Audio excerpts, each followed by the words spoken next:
My name is Jonathan. I've never felt such intense anger in my life before. This anger is something no one should ever experience. At that moment, I had a strong urge to physically do bad things to people. You might be wondering what caused this rage in me. Let me explain. It all began about 5 weeks ago when my wife and I noticed a significant change in her behavior, like a chameleon's transformation. She started showing a lack of closeness, even the usual actions between a husband and wife. This sudden change made me suspicious, as my past experiences with my ex-girlfriend had taught me some tough lessons about trust and truth. Interestingly, I had never mentioned the first girl in my life before, and I doubted that revealing it would have made any difference. As her behavior continued to change in the second week, I felt the need to investigate further. Unlike those who seek outside help for their problems, I'm not someone who relies on others. I prefer to solve my problems on my own. So, during my lunch break, I discreetly followed her from work. To my surprise, she parked at a motel and entered room 104. My gut told me she was cheating on me. It didn't make sense because her job didn't involve client interactions, and she worked in the accounting department. Discovering her infidelity hurt, but not as much as the emotional stress I'd already endured from her insults and rejections. The person she was having an affair with turned out to be a colleague, even though they worked in different departments. There were rumors that he was moving up the ranks in the company. For 2 weeks, I thought about various ways to solve the problem. Eventually, I decided on a direct approach to avoid spending money confirming what I already suspected. I waited patiently for the moment I knew she was with another man behind that door. Despite the strong temptation to confront her violently, I reminded myself not to resort to cruelty. My main goal was to gather evidence. In my current emotional state, I still had the option to take legal action for the loss of love, which would have serious consequences for both my wife and her employer. I had a feeling that the man she was involved with was on the brink of a downfall, and events would unfold accordingly. My main task was to gather the necessary evidence and serve divorce papers to my soon-to-be ex-wife. At the same time, the locks in our house were being changed by a locksmith I had hired earlier. I had also organized our finances for an equal division, and I canceled all our credit cards. The past 2 weeks were filled with preparations, and the final shock was approaching. As for Simone's reaction, I can't predict it with certainty. I believe she will find happiness and may eventually feel guilty. My lawyer, experienced in divorce cases, assures me that this guilt will fade once she has her own lawyer. Regarding my feelings for her, one might wonder if I still love her. At the moment, I feel nothing but hatred for her. Yet, I struggle internally, wondering if she genuinely loves me or if her actions are a mistake in resolving the issue. I have a faint hope of restoring our relationship, but logically, I know it's unlikely. I can't accept a wife who betrayed my trust through infidelity. My confidence in her is completely shattered, and the love I still have for her is a remnant struggling to cope with this rapid change. The motel manager gave me the room key after I handed him a $100 bill and promised not to disturb the peace. Even though my wife and her lover chose this place for their secret meetings, I don't blame the manager. He seems like a genuinely nice person. Interestingly, he mentioned his ex-wife, and there were certain similarities in our situations. I quietly opened the door with the key, entered the room, and left it slightly ajar. I grabbed a digital camera, thankful for receiving it as a birthday gift 3 months ago. I admired its quality, but was quickly captivated by the scene before me. She was pleading with the man to let her go, and he was visibly angry as he tried to get up. I decided to capture the evidence, taking a few more pictures as I witnessed her suffering. Simone had tears streaming down her face, trying to hide from him while he continued his disgusting actions. I mentally wished that he would make the wrong move, so my instincts would guide my actions. He demanded to know my identity and warned of physical confrontation. I replied that I was the soon-to-be ex-husband of the woman he was having an affair with. It remained uncertain whose face would be punched. I doubted he could do bad things to me. As he approached me, I shifted to the side, gently put the camera down, and turned slightly to the right to let him approach from the left. Loosening my grip on the camera, I began to turn quickly, raising my hand forcefully. When my fist met his face, he was lifted off the ground by a mix of anger, pain, and trembling. At that moment, I couldn't believe I'd let myself get so needlessly angry. but it seemed like my emotions had overwhelmed my rational thinking. I bent down and checked if he showed any signs of life. When I found a pulse, I felt relieved, which allowed me to relax my tense body for a moment. During this time, I heard Simone talking incessantly. Her words filled the air around us. When I looked at her, I saw that she had suddenly stopped, her voice now muted by fear. It dawned on me that she had never seen this side of me before, this raw and unrestrained version of myself that had been unleashed. I must have looked nothing like the person she saw at breakfast. It was clear that she had betrayed me, and I didn't want anything to do with her cheating anymore. Tears rolled down her face. She sat trembling, hugging herself tightly and avoiding eye contact. She couldn't bring herself to meet my gaze. This behavior had become more common lately, but in that moment, she realized I knew about her actions. The game was up. I noticed a flicker of fear in her eyes when she glanced at me, but she quickly looked away. I informed her that I was filing for divorce, changing the locks in the house, and setting up a bank account with her share of our property. I had given her official notice, making it clear that our relationship was over, and I expressed my gratitude for her lack of contribution. I placed the papers on her lap as she tried to hide under the sheets. She briefly glanced at them and then met my eyes. No words were exchanged. In that moment, an unusual emptiness filled the room, but it was clear that my emptiness would be more painful. She realized that no words could mend the situation between us. It seemed she didn't know how to fix our broken relationship, and it had been deteriorating for longer than just the last few weeks. I turned and left, despite her desperate pleas echoing behind me as I walked out the door. "Wait, let me explain. Please, Jonathan, please." I kept walking, deciding to shield myself from her gaze. Her eyes were filled with unshed tears, and I knew that turning around would weaken my resolve and disrupt my plan. Numerous unresolved issues and problems had cropped up along the way, making me reluctant to revisit the past. What was once a beautiful union had turned to ashes. When I arrived home, a patient locksmith was waiting for me. He diligently replaced all 3 locks on our doors and reprogrammed the garage door opener. I thanked him for his prompt service and slipped him a $1.20 bill as a token of appreciation. Sitting at the kitchen table, a place that used to hold fond memories of a loving home, I reflected on the years spent together. Simone's abrupt change remained a mystery to me, as did her disregard for the qualities she had once acknowledged in me. I couldn't grasp her motivations, but I knew our relationship had crumbled in just 5 weeks. Pain and hurtful words had transformed me into a completely different person. Unfortunately, Simone seemed oblivious to this change, just as I had been unaware of her changes. Suddenly, the phone interrupted my thoughts. Glancing at the caller ID, I saw it was Simone's mom. I answered and greeted her. I identified myself as John. To my surprise, Simone's mother, Doris, told me that Simone had come to her in tears, confessing that she had somehow ruined our marriage.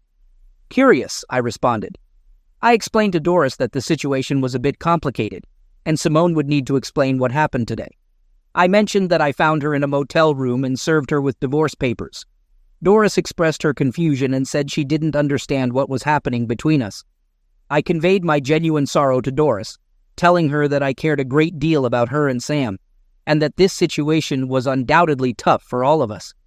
I also mentioned that it seemed that things had to turn out this way. Tears welled up as I spoke these words. I held a deep affection for Simone's parents, who had shown me kindness throughout the years of our relationship. Doris's anguish and confusion cut through me. I was relieved that we were having this conversation over the phone. I didn't want them to see me like this. I responded to Doris, expressing my doubts about finding a way to work things out.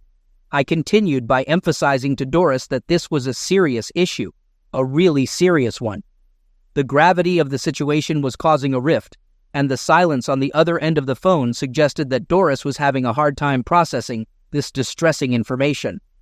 I felt empathy for her. Just the previous night, I had shared dinner with Doris, Sam, and Simone had been affectionate and gentle in the presence of her parents. The entire situation had taken me by surprise. When we were driving there, we were arguing.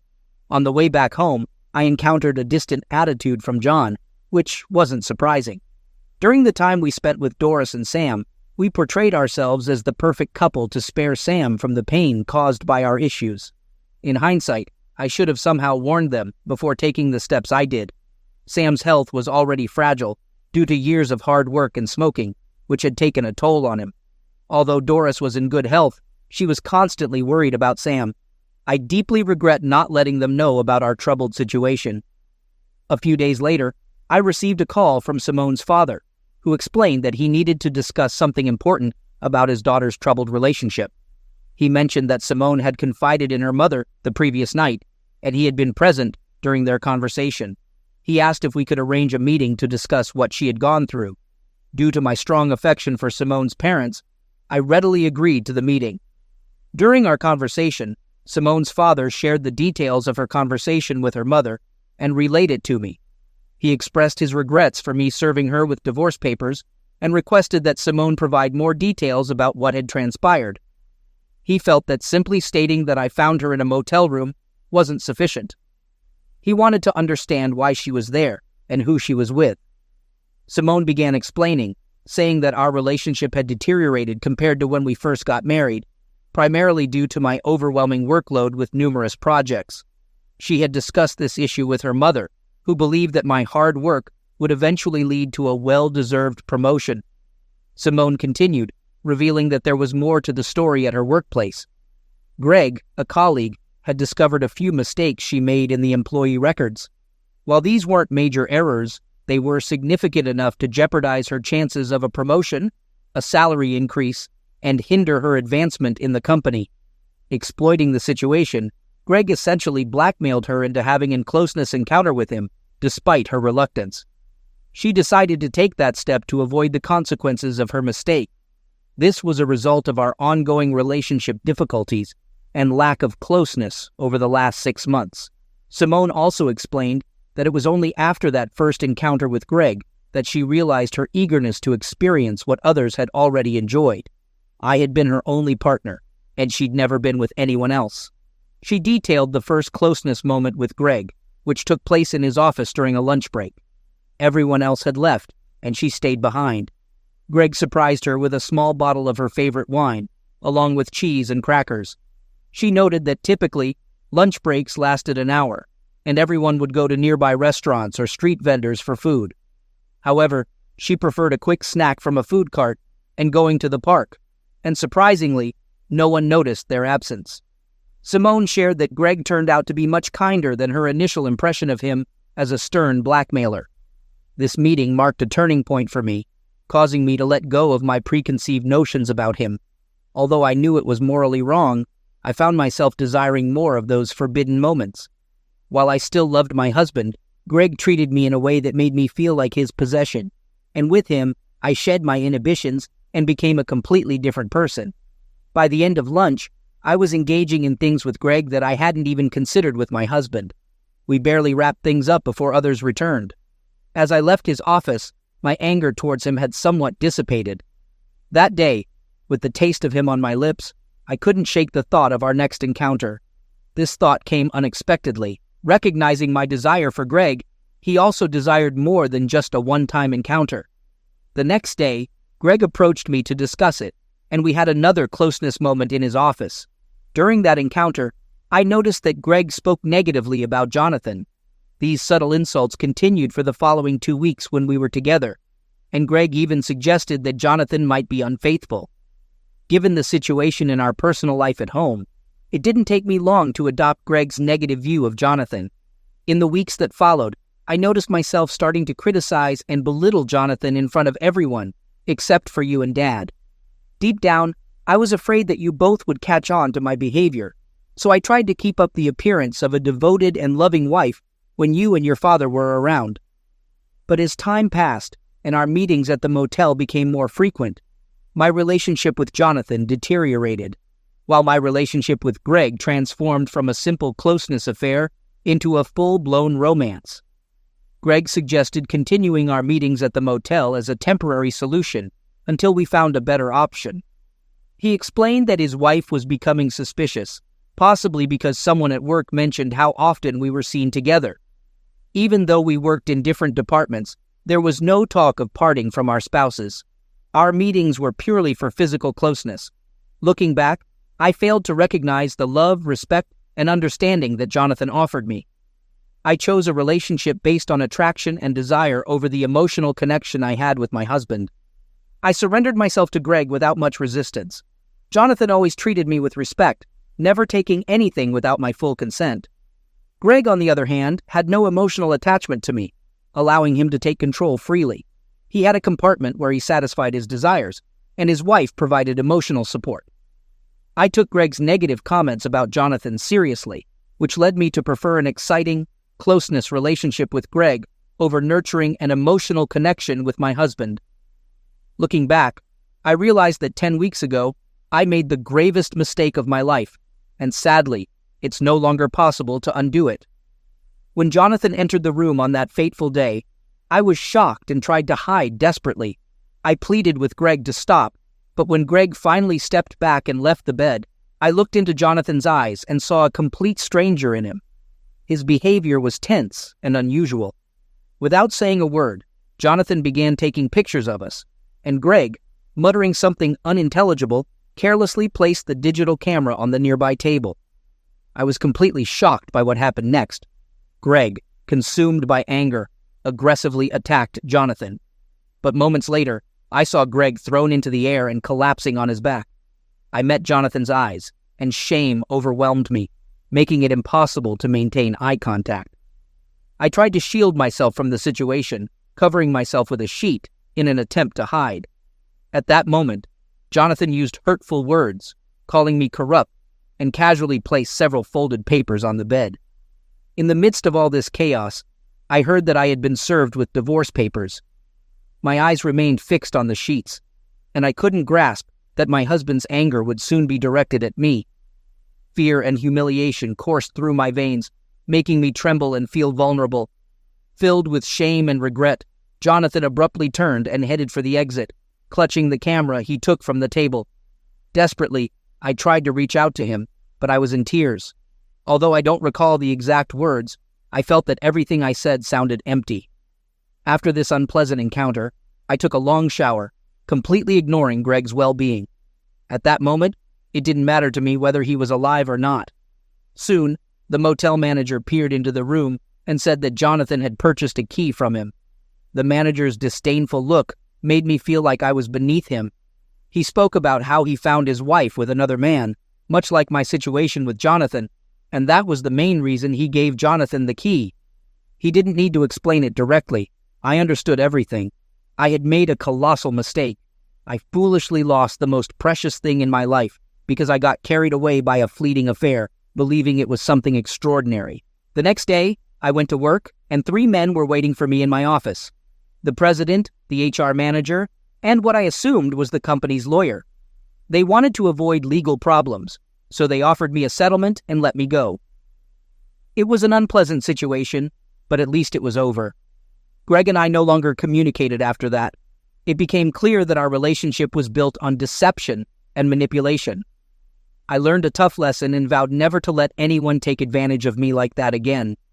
When I left the office, I felt a sense of relief. I might have lost my job, but I had regained my self-respect. From that day on, I resolved to be more cautious and selective about the people I allowed into my life. As for Greg, he would forever serve as a painful reminder of a chapter in my life that I was glad to leave behind. I received a severance package, and that was it. Greg was escorted out of the building by security and handed over to the police. It turned out he was involved in several other serious cases that came to light during the investigation. Greg had significant legal problems, including theft from the company through various means, such as embezzlement and falsifying business trip receipts. These actions added up to a grand theft charge. As a result, Greg's wife decided to leave him. After a difficult decision, they moved with their 3 children to her parents on the East Coast. Meanwhile, Greg remained in jail awaiting trial. Initially, I was asked to testify, but after discussions with the district attorney's office, it was clear that my testimony could do more bad things than good. So they decided not to involve me in the trial. Afterward, Greg's attorney approached me, seeking my testimony to support his client. However, as I recounted the details of how Greg had coerced me into a closeness relationship and manipulated my marriage, The attorney also concluded that my testimony wouldn't be helpful in court. Simone expressed her regret, saying, "Mom, I can't believe I messed up like this." Her mother responded sternly, telling Simone that she had made an incredibly serious mistake. She explained that Simone had not only let down her parents and herself, but had also betrayed her husband, hitting rock bottom. Despite all this, her mother conveyed that she still loved Simone because she's her daughter, but she had lost all respect for her. Sam told me that Doris and he had allowed Simone to stay with them. His voice carried a tone of complete confusion. Hearing this news brought tears to my eyes. I felt for these genuinely good people who found themselves entangled in this unfortunate situation. In retrospect, I had hesitated to inform Simone's parents because I knew it might lead to her getting a warning that could hinder me from gathering the necessary evidence. However, the photos I had didn't hold the key to the court case unless her lawyer decided to take an adversarial approach. In that scenario, I had 6 reliable witnesses prepared to testify about their involvement. Although I used the term affair cautiously, it remained unclear whether Simone genuinely loved this guy or if she willingly engaged in this situation from the very start. This ambiguity was connected to her father's previous remarks, suggesting that Greg had a certain level of influence over Simone right from the beginning of their relationship. Meanwhile, my attorney was handling the case with Simone's employer. As I got ready for a visit to the motel room, my lawyer had already filed the case in court. Surprisingly, within just 20 minutes, he was on the phone with the company's legal department. Their response was mixed, initially delighted, and then in denial. Naturally, the conversation took a different turn when he mentioned the affidavit. Suddenly, the company's stance on the issue shifted completely. Based on the information my lawyer shared, it was highly likely that Simone, her lover, and all others involved would be dismissed from their jobs the next day, unless they could provide a reasonable explanation for their actions. I personally understood that the case against Greg for alienation of affection had significantly strengthened due to his employer's response. We had affidavits from 3 of his colleagues and 1 from her, all attesting to their clandestine activities during work hours. The company's higher-ups had suspected their actions in secret, but hadn't confronted them. We had sworn statements from the motel owner and the cleaning lady, totaling 6 witnesses. Additionally, I had photographic evidence confirming closeness activity during work hours. Their motel visits were to avoid drawing the attention of colleagues, as Greg noticed their behavior was becoming too conspicuous. He was well versed in the company's workplace relations policy. My attorney gathered a substantial amount of information, and we even had a printed copy of their company's ethics, actions, and workplace relations policy. It was during this time that I discovered Simone's affair, which had lasted just over 5 weeks before I became suspicious. By the time I encountered them at the motel, Simone had been unfaithful to me for 10 weeks. The revelation of their affair 5 weeks prior was an incredibly challenging period in my life, and was one of 3 similar moments that stirred strong emotions in me. I genuinely hoped I'd never go through such an experience again. When I left the motel room that day, I felt a sense of calm like I had never felt before. Simone lay on the bed, tears streaming down her face, while Greg remained unconscious on the floor. In the hallway, the motel manager approached me. As he handed me the key, he placed a reassuring hand on my shoulder.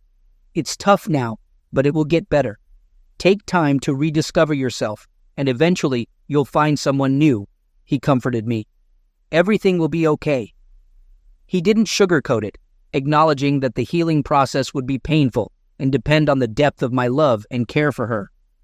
"Thank you," I responded, indicating that I had already come to understand this. Simone offered no resistance during the divorce process, making it surprisingly straightforward. Even my attorney and possibly hers were surprised by her lack of opposition. It was clear that she was in great pain, but she never attempted to justify her actions. Once the divorce was finalized, the legal battle with her former employer swiftly concluded. Their sole aim was to make me disappear, and they were willing to cover my lawyer's fees, court costs, and even offer a significant sum to secure my agreement. But since then, Simone has faced numerous challenges. Navigating her circumstances is incredibly difficult, especially living with parents whose lives have been greatly affected by her actions. She bears the burden of seeing herself as an imposter, and it will undoubtedly take her a long time to shed that label. Although she has the opportunity to start anew, I hope that eventually she'll be able to move forward and rebuild her life, easing the pain that currently consumes her every hour. I want her to at least learn a valuable and painful lesson from this experience. Only time will tell the extent of her growth. As for Greg, his imprisonment provides me with a sense of satisfaction, at least temporarily. Maybe now he'll have the opportunity to experience different forms of closeness, hopefully this time from the recipient's side. I can't find any sympathy for him because I don't consider him a real man. It was clear to me that he had a family, a wife, and 3 children. I got to know his wife closely during a tumultuous divorce, and I couldn't help but notice her striking appearance. It struck me how foolishly Greg was behaving. He had everything anyone could wish for, but he recklessly threw it all away, driven by some insatiable desire for satisfaction in his closeness life that his wife couldn't fulfill. After witnessing this, I made a difficult decision to leave my job. My employers were shocked by my abrupt departure and genuinely tried to persuade me to reconsider. However, the personal problems I was facing were too serious and hindered me from effectively continuing my work, despite their best efforts. When they realized my decision was final, they kindly provided a generous letter of recommendation, which I gratefully accepted. I recently started a new job on the West Coast, having moved here about a year ago. While working here, I had the pleasure of meeting a wonderful woman who, in my opinion, is worth holding on to. Though I still have trust issues, we share a common experience, as she was also betrayed by her ex-husband. This shared experience has created a strong bond between us. Life, of course, presents its challenges and teaches me valuable lessons, but I remain optimistic that the situation is gradually improving. A week ago, Simone's father called me with devastating news that I still can't come to terms with. He said that Simone had completely lost her way, and they soon discovered Simone's lifeless body in their own home. It later came to light that she had taken too many pills, resulting in her passing. I expressed my sympathy to Sam and assured him they could count on my support.